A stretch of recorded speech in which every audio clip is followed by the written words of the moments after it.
Le monde parle à travers les événements, les coïncidences et les symboles.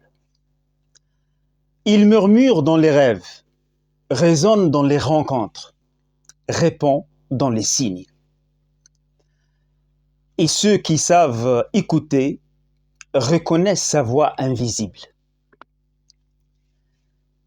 Il y a des moments où la réalité semble s'épancher vers nous, comme si le monde voulait nous parler dans sa propre langue.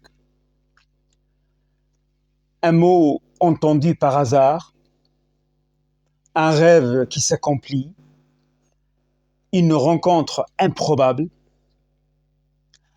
un symbole qui revient obstinément, et soudain, on sent que quelque chose de plus vaste tisse les fils de notre existence. C'est à ce mystère que Carl Gustav Jung a donné un nom, la synchronicité. Le mot paraît technique, presque scientifique. Il vient du grec ancien soun, avec ou ensemble, et chronos, le temps. Mais pour Jung, il ne s'agit pas simplement d'événements qui se produisent en même temps. Il s'agit d'événements qui coïncident par le sens, non par la cause. Une rencontre entre un fait psychique, un rêve, une intuition, une image intérieure et un événement extérieur qui lui correspond.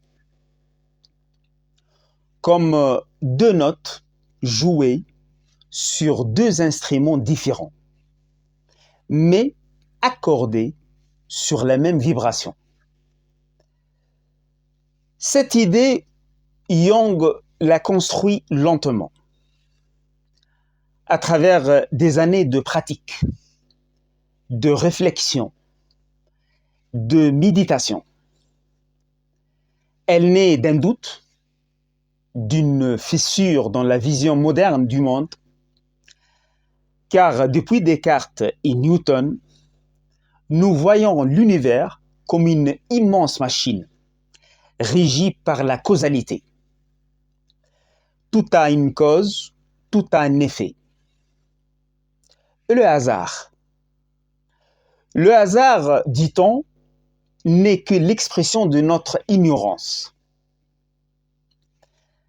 Mais l'expérience humaine, elle, résiste à cette mécanique froide.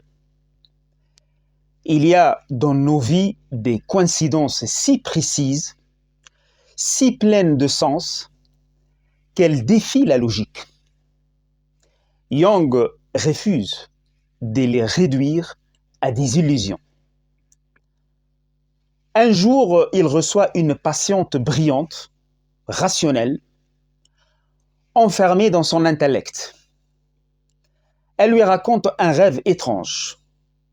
Elle y reçoit un scarabée d'or. À cet instant même, un bruit sec retentit contre la fenêtre de son cabinet. Jung se lève, ouvre et attrape un insecte venu frapper la vitre.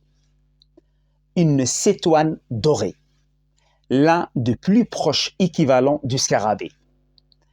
Il la montre à sa patiente en disant « Voici votre scarabée ». Ce moment, minuscule et prodigieux, brise la forteresse de son esprit. Elle se met à pleurer. Quelque chose en elle s'ouvre. Pour Jung, c'est une synchronicité, une coïncidence signifiante entre un contenu psychique et un événement objectif, sans lien causal, mais uni par le sens. Et c'est alors qu'il la définit ainsi. Une synchronicité est une occurrence simultanée d'au moins deux événements qui ne présentent pas de lien de causalité, mais dont l'association prend un sens pour la personne qui les perçoit. Et vous, peut-être vous avez déjà vécu cela. Vous pensez intensément à quelqu'un et quelques minutes plus tard, vous le croisez au coin d'une rue ou son message apparaît sur votre téléphone.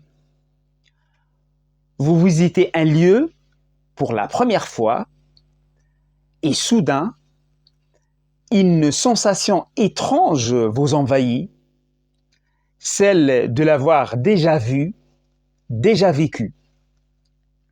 Comme si votre mémoire reconnaissait un futur qui n'a pas encore eu lieu. Ou bien vous imaginez une scène sans raison et la vie vous la rejoue presque à l'identique. Comme si elle vous faisait un clin d'œil. Rien de miraculeux, mais tout de profondément troublant. Un instant où le monde semble répondre à une vibration intime. Dès lors, Jung comprend que la psyché et le monde ne sont pas deux réalités séparées. Il existe entre elles une correspondance subtile, une trame invisible qui les relie. La synchronicité devient une porte, une autre manière d'habiter le réel.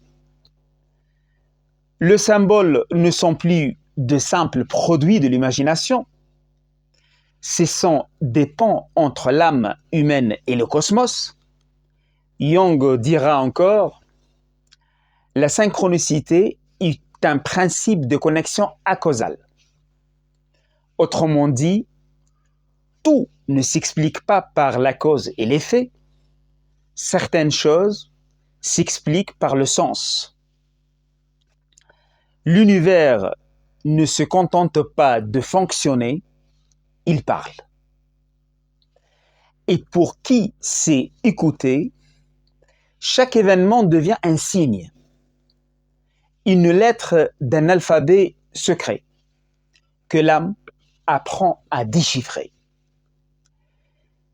Ce n'est pas une idée romantique, mais une expérience vécue. Jung l'a observé chez ses patients, dans les rêves, les visions, les rencontres, et parfois dans sa propre vie. C'est une manière de dire que la réalité n'est pas morte, que le monde n'est pas un mécanisme sans esprit. Derrière les coïncidences, il y a peut-être une intention cosmique, ou de moins une harmonie profonde entre ce que nous vivons à l'intérieur et ce que se manifeste à l'extérieur. Une synchronicité n'est pas un hasard, ni un simple accident, ni une illusion. C'est une coïncidence signifiante, un pont entre l'âme et le monde, une fenêtre sur l'ordre caché de la réalité. Il suffit d'un instant, d'un souffle, d'un regard pour que la vie nous parle. Merci pour votre attention.